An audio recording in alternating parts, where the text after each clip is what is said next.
روز دعوت چل رہی ہے، روز دعوت چل رہی ہے، روز دعوت چل رہی ہے. ہماری ساری نسل کے ہاتھوں میں گٹار آ گئے، ساری نسل گانے کی رسیاں بن گئی، ساری نسل آوارگی بوائے فرینڈ گرل فرینڈ کے چکر میں پھنس گئی، ساری نسل ماں باپ کے آگے دلیر ہو گئی، مائیں رل گئیں، باپ ذلیل ہو گئے، خون کے رشتے ٹوٹ کے رہ گئے، اور پیسے کی پوجا ایسی ہوئی کہ ایمان کے جنازے بھی اٹھے، غیرت بھی گئی، سب کچھ گیا، چند سکوں پر سب کچھ بیچ کے سب کچھ بیچ دیا. یہ دعوت پر ہوا ہے. اور قرآن بھی دعوت دیتا ہے، نبیوں نے دعوت دی ہے. اس دعوت پر اللہ نے عزت بخشی. کسی سے کلام کیا جا رہا ہے، کسی کو عرشوں پہ بلایا جا رہا ہے. وَرَفَعْنَاهُ مَكَانًا عَلِيًّا، کسی کا نام بلند کیا جا رہا ہے، کسی کو آگ کے ڈھیر پہ بٹھا کر زندہ بچا کے دکھایا جا رہا ہے، کسی کو چھری کے نیچے سے نکالا جا رہا ہے، کسی کے لیے سمندر کو پھاڑا جا رہا ہے، کسی کے اشارے پر پتھر کو پھاڑ کے اونٹنی کو نکالا جا رہا ہے، کسی کے اشارے پر مردے کو زندہ کیا جا رہا ہے، اور مٹی کے پرندے میں جان ڈال کے اسے ہوا میں اڑایا جا رہا ہے، اور اوپر سے دسترخوان اتارے جا رہے ہیں، اور کسی کے اشارے پر صحراؤں میں بٹھا کر رزق دیا جا رہا ہے. یہ سب کسی کے اشارے پر ہوائیں تابع ہو کر ہوا تخت کو اڑا کے لے جا رہی ہے. اوہو، یہ عزت اعزاز نبیوں کو دیا گیا، نبیوں کو دیا گیا. ہر آدمی کے اندر یہ جو عمر ہے نا آپ کی، کہ میں کچھ کرنا چاہتا ہوں، میں کچھ کرنا چاہتا ہوں، میں کچھ کر کے مرنا چاہتا ہوں. اور تصور کیا ہے کہ میری شہرت ہو جائے، میری عزت ہو جائے، میرے پاس لمبی گاڑی آ جائے، بڑا گھر ہو جائے، بڑی ڈگری ہو جائے، بڑی پوسٹ مل جائے، بڑا عہدہ مل جائے، بڑا کاروبار مل جائے. اس کو کہتے ہیں میں کچھ کرنا چاہتا ہوں، میں کچھ کرنا چاہتا ہوں. کرو وہ جو اللہ کہہ رہا ہے. دعوت دینے والے بن جاؤ، پیغام حق کو پھیلانے والے بن جاؤ، تو اللہ تعالیٰ زمین و آسمان تمہارے ذکر سے زندہ کر دے گا. نبیوں کے تذکرے کیسے زندہ ہیں؟ موسیٰ علیہ السلام کو گئے ہوئے 3,500 سال ہو چکے ہیں، ان کا تذکرہ کیسے زندہ ہو رہا ہے؟ ابراہیم علیہ السلام کو گئے ہوئے 5,500 سال ہو چکے ہیں، ان کا تذکرہ کیسے زندہ ہو رہا ہے؟ اور قرآن کیسے ابراہیم علیہ السلام کی تعریفیں کرتا چلا جاتا ہے. میرے عزیزوں، میرے بھائیوں، یہ امت معمولی امت نہیں ہے، یہ حضرت محمد صلی اللہ علیہ وسلم کی امت ہے. ان کو دعوت کا کام ملا ہے.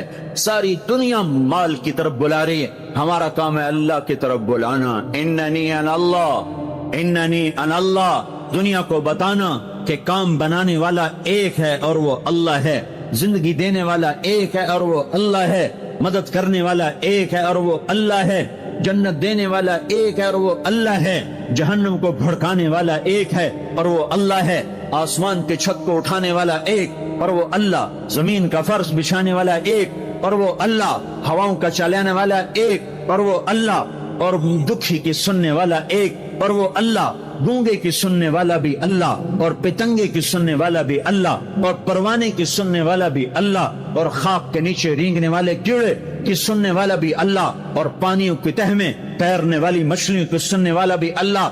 یہ ہماری آبدوز، بڑی سے بڑی آبدوز 400 میٹر سے نیچے نہیں جا سکتی. 400 میٹر پر جا کر نیچے جائے گی تو پچک جائے گی، برباد ہو جائے گی. اور بحر الکاہل 11 کلومیٹر کہیں کہیں گہرا ہے. 11 کلومیٹر کی تہ میں اللہ مچھلیوں کو پیدا کر کے چلا رہا ہے. 11 کلومیٹر کا وزن اپنے اوپر اٹھا رہی، اور وجود اتنا اور وجود اتنا اور وجود اتنا اور وجود اتنا، اور اوپر 11 کلومیٹر پانی کا وزن. اس کی پکار کو بھی سننے والا اللہ ہی ہے. یہ دعوت جا کے ساری دنیا کو دو. اللہ کی قسم، جدھر گزرو گے اللہ کی محبت کی نظریں تمہارے ساتھ ساتھ ہوں گی، اللہ کا سایہ تمہارے اوپر ہوگا. اب مر کے بھی اللہ زندہ رکھے گا. یہ بیٹھنے کا زمانہ نہیں ہے. باطل تو گھر گھر دعوت دے کے جا رہا ہے، گھر گھر اپنی آواز پہنچا رہا ہے. ہم تو کنویں ہیں، کوئی آئے گا تو پانی پلائیں گے، کوئی نہیں آئے گا تو نہیں پلائیں گے. یہ کیا ظلم و ستم ہے، یہ کیا ظلم و ستم ہے کہ انسانیت تڑپ رہی ہو اور تم کو میرے پاس آؤ گے تو پانی پلاؤں گا.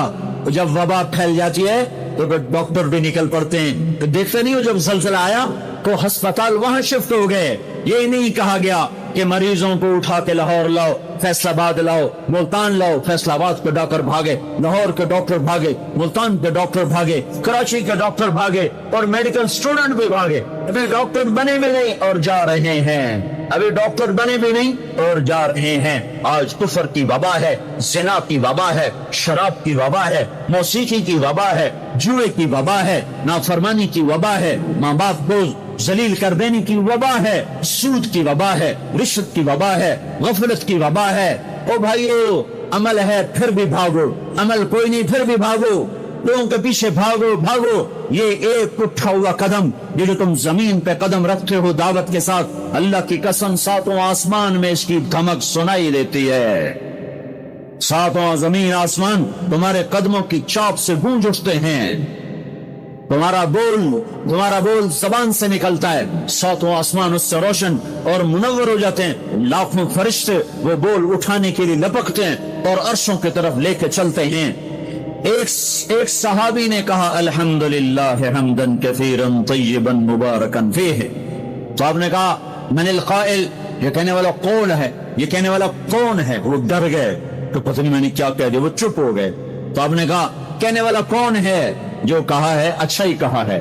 پھر ان کو ہمت ہوئی, کہا جی میں نے کہا ہے, میں نے یہ کہا ہے.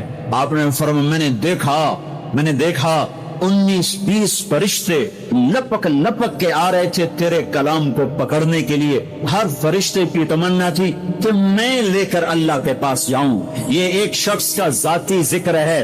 جب تم لوگوں میں پھر کر کہو گے او میرے بھائیو اللہ کی مان لو, تو لاکھوں فرشتے تمہارے بول پر ٹوٹ پڑیں گے کہ ہم لے کے جائیں گے. او بھائیو اللہ کے رسول کے طریقوں پر آ جاؤ تو لاکھوں فرشتے بھاگیں گے. میں جا کے اللہ کے نبی کو خوشخبری سناتا ہوں, مجھے جانے دو, میں جا کے خوشخبری سناتا ہوں کہ آج آپ کا امتی فلاں کا بیٹا آپ کی عظمت کو بیان کر رہا تھا, آپ کے طریقوں پر چلنے کے لیے لوگوں کو تیار کر رہا تھا.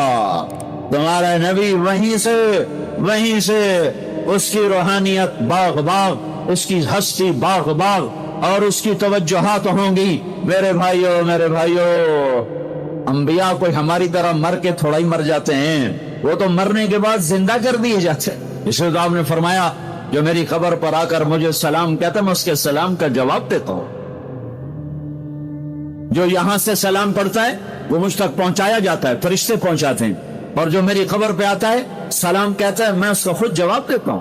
ہم حق کے دائی ہیں, ہم ساری دنیا کو یہ بتانا چاہتے ہیں کہ اللہ کو راضی کر لو تمہارے کام بن جائیں گے, اللہ کو راضی کر لو تمہارے کام بن جائیں گے.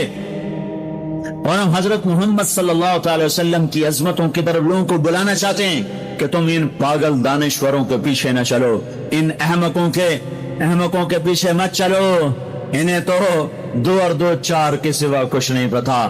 آؤ سب سے بڑے دانشور کے پیچھے چلو, سب سے بڑا مفکر, سب سے بڑا علم والا, سب سے بڑی عقل والا, سب سے بڑے فہم والا, سب سے بڑی بصیرت والا, جس کی نظر اتنی تیز ہو یہ دوربینیں لگا کے بیٹھے ہوئے ہیں اور چند لاکھ میل سے آگے نہیں دیکھ سکے.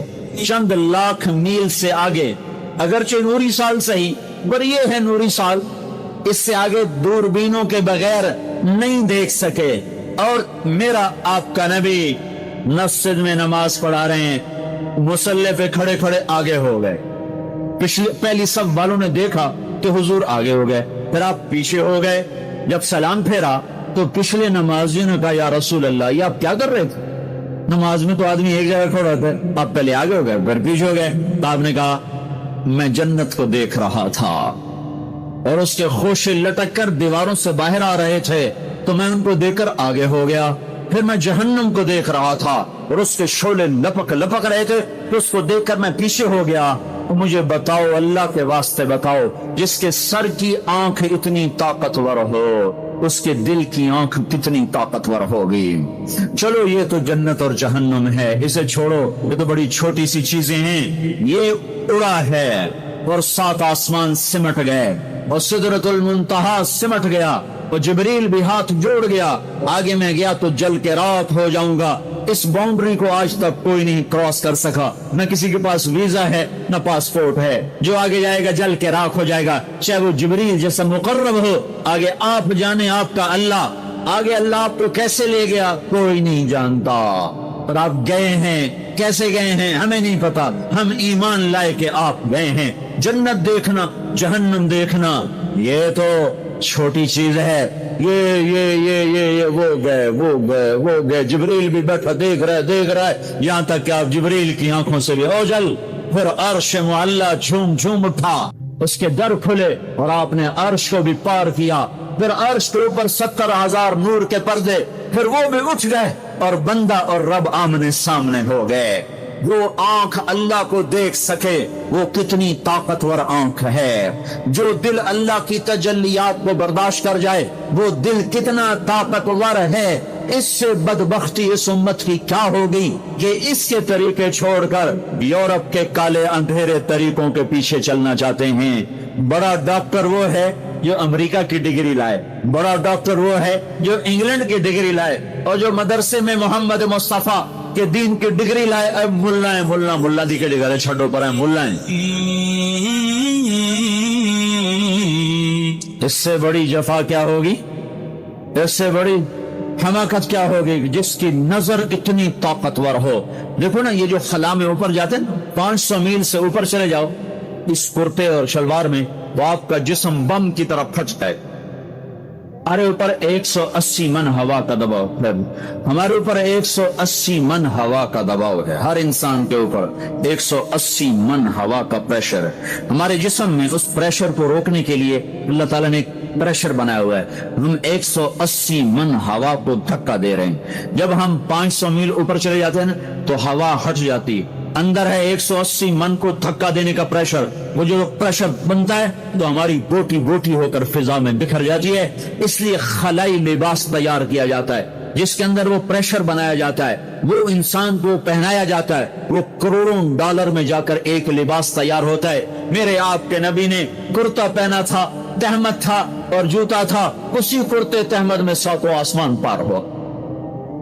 نہ راکٹ, نہ میزائل, نہ خلائی لباس, نہ چاند گاڑی, نہ مریخ گاڑی. وہ گئے وہ ساتوں آسمان طے, ساتوں آسمان طے ہو گئے. پہلے آسمان جس کا استقبال نبیوں سے کرایا گیا, پہلے آسمان پہ آدم علیہ السلام, دوسرے آسمان پہ یحییٰ علیہ السلام, عیسیٰ علیہ السلام, زکریا علیہ السلام, تیسرے آسمان پہ یوسف علیہ السلام, چوتھے آسمان پہ ادریس علیہ السلام, پانچویں پر ہارون علیہ السلام, چھٹے پر موسیٰ علیہ السلام. ہر نبی آگے آتا تھا, استقبال کرتا تھا اور ملتا تھا اور کہتا تھا ہمارے بھائی آ گئے, ہمارے نبی آ گئے. ساتویں آسمان پر پہنچے تو استقبال کو کوئی نہیں ہے. ایک قبلہ ہے, ایک کعبہ ہے جس کا طواف ہو رہا ہے فرشتوں کے ذریعے سے, اور اس کعبے کی دیوار کے ساتھ ایک بابا جی سفید لمبی داڑھی ہے اور یوں ٹیپ لگا کے دیوار سے اور ایسے گوٹھ مار کے یوں بیٹھے ہیں, ایسے بیٹھے ہوں. وہ بے پرواہ بیٹھے ہیں, اٹھے ہی کوئی, آرام سے بیٹھے ہیں. تو ہمارے نبی نے پوچھا جبریل سے یہ کون ہے؟ کہا یہ آپ کے دادا ابراہیم ہیں, یہاں آپ خود جائیں. تو دادا تو پوترا, پیو تو پیو ہوندا ہے نا, پتر نبی بن جاوے تو پیو ہے نا. یہ ابراہیم علیہ السلام کو کیوں نہیں اٹھایا, حالانکہ ابراہیم کا وجود بھی ہمارے نبی کے طفیل ہے, ان کی بلندیاں بھی ہمارے نبی کے طفیل ہیں. تو اٹھایا کیوں نہیں؟ اللہ کو پتا تھا ایک وقت آئے گا جب اولادیں ماں باپ کو ذلیل کر دیں گی, جب چھوٹے بڑوں کو رسوا کر دیں گے. اس وقت یہ قصہ ہتھوڑا بنا کر ان کے دماغوں پہ مارو. اے ظالم سن, ماں کے نافرمان, باپ کے نافرمان, بڑوں کو ذلیل کرنے والے سن. دو جہان کے سردار قاب قوسین کے مقام پہ کھڑے ہونے والے کو دادے کے قدم پکڑوائے گئے, دادے کی طرف چلایا گیا. آپ خود آگے چلے ہیں, قریب پہنچے ہیں, پھر ابراہیم علیہ السلام کھڑے ہوئے ہیں. باقی نبی کہتے تھے ہمارے بھائی آئے, ابراہیم علیہ السلام کہنے لگے میرا بیٹا آ گیا, میرا پتر آ گیا, واہ واہ واہ, میرا بیٹا آ گیا. یہ آگے چلایا, کیوں چلایا گیا؟ تاکہ میں اور آپ اپنی ماں کی قدر پہچانے, اپنے باپ کی قدر پہچانے, ان کی عظمتوں کو جانیں, ان کی بلندیوں کو جانیں, ان کی بڑائی کو سمجھیں. ہاں, آپ نے فرمایا جس نے ماں باپ کو دکھ دیا اس پہ اللہ کی لعنت, اس کے فرشتوں کی لعنت, اس کے زمین آسمان کی لعنت. نہ ان کی نماز قبول ہے, نہ روزہ قبول ہے, نہ صدقہ قبول ہے. موسیٰ علیہ السلام نے کہا یا اللہ میرا جنت کا ساتھی کون ہے؟